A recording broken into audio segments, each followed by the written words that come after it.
Hello friends, ഇന്നലെ എൻ്റെ ബർത്ത്ഡേയും നമ്മുടെ അമ്പൂസിൻ്റെ പിറന്നാളും കൂടിയായിരുന്നു കേട്ടോ. അപ്പോൾ ഞങ്ങൾ മൂന്നാളും കൂടി ഞങ്ങളുടെ വീടിനടുത്തുള്ള ദേവീക്ഷേത്രത്തിൽ പോയിട്ടുണ്ടായിരുന്നു കേട്ടോ. തിരുവഞ്ചാങ്കാവ് ദേവീക്ഷേത്രം. ഞങ്ങൾ രാവിലെ പോയ സമയത്ത് തിരക്കും കാര്യങ്ങളൊന്നും ഉണ്ടായിരുന്നില്ല. കാരണം വർക്കിംഗ് ഡേയും പിന്നെ കുറച്ച് നേരത്തെ കൂടി ആയിരുന്നതുകൊണ്ട് വലിയ തിരക്കും കാര്യങ്ങളൊന്നും ഉണ്ടായിരുന്നില്ല. അപ്പോൾ ഞങ്ങൾ രാവിലെ തന്നെ അമ്പലത്തിലൊക്കെ കയറി തൊഴുത് ചന്ദനമൊക്കെ വാങ്ങി.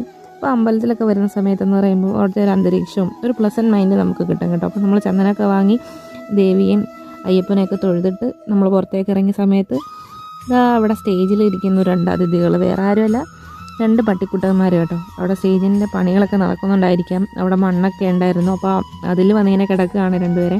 അപ്പോൾ അമ്പൂസിന് അതൊക്കെ കണ്ടപ്പോൾ ഭയങ്കര ഇഷ്ടമായി. അപ്പോൾ ഞങ്ങൾ അമ്പലത്തിലൊക്കെ തൊഴുത് ഇതൊക്കെ കണ്ടിട്ട് നേരെ വീട്ടിലേക്ക് പോയി. ബാക്കി വിശേഷങ്ങളൊക്കെ വീണ്ടും പുതിയൊരു വീഡിയോയിൽ കാണുന്നവരെ എല്ലാവർക്കും ബൈ ബൈ.